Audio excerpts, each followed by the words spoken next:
This video was recorded at the FIFA 17 capture event. I was invited by EA Sports, who gave me early access to FIFA 17 and covered the cost of my meals throughout the day. The ratings of the players and some transfers are not final. Hope you guys enjoy. Penalties have changed a lot in FIFA 17, and therefore I thought it would be a great idea to give you guys a bit of a tutorial on how to actually take them, so that by the time the retail game comes out, you're going to know exactly what you're doing when you get that first penalty in your first online game. So I played the game that EA play, I've played at Gamescom and the capture event, and when I got penalties at all of these events, I basically stuck it over the bar, smashed the ball wide. I didn't really know what I was doing. So I decided to spend some time in the penalty skill games to learn all about them. And I have to say, this area of the game, the actual skill games, is very useful, very important for the new mechanics within the game, such as free kicks and penalties. It's a good place to go to really learn the basics and get used to them, so that when you do go into online games, you should be able to handle yourself. So ideally, I'd like to be taking penalties like this. Decent amount of power, a decent run up, and obviously a good finish into the corner. But what was happening was I was hitting penalties straight over the bar and stuff like this. I just couldn't get the hang of it. So after a little bit of practice and some close calls, hitting the post like right there, I eventually got decent and I am able to hit the targets and smash the top corners pretty much every single time. So I'm going to explain the basics now and hopefully give you a good idea of the button combinations you need to press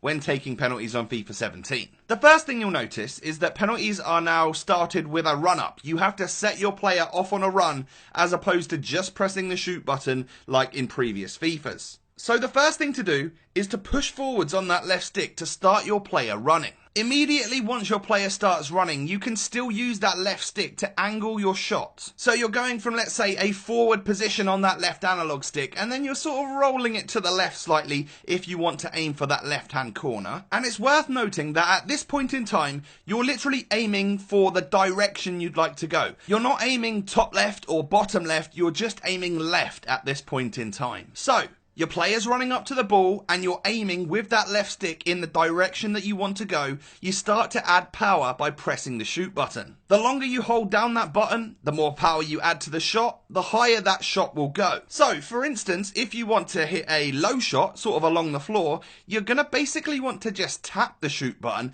as opposed to holding it down for longer if you're aiming for top bins. So roll the left stick forwards, your player starts running. Adjust that left stick to angle your shot, so left, right, or hold it straight if you still want to go down the middle. And then press and hold the shoot button for either a very short amount of time if you want your shot to go low, or slightly longer if you'd like it to go higher. Once your player reaches the ball, he will then take the shot, and if you've managed to do everything right, you should see the ball flying into the corner that you actually wanted it to. Now, of course, this takes time to learn, and this is why the skill game is extremely useful, because especially in the first particular penalty skill game, you get the aim assist. You can visually see the amount of power, the aim, the direction that you've got behind this penalty with this aim assist on, which of course is very, very useful when you're learning. At the capture event itself, we were actually able to toggle the assist on and off in online games. However, I'm not sure this is going to be a thing on the retail copy, but if so,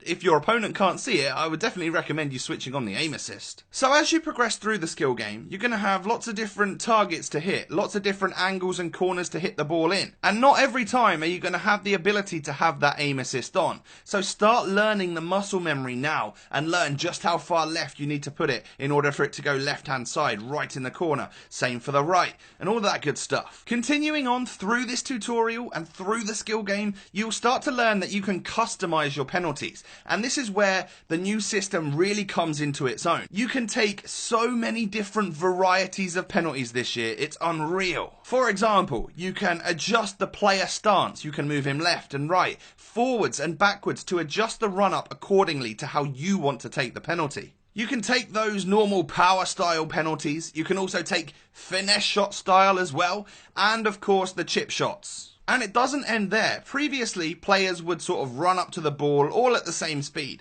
Well, you can actually do a sprint run up now as well. So with these customizations, you've got infinitely more styles and techniques to take your penalties with.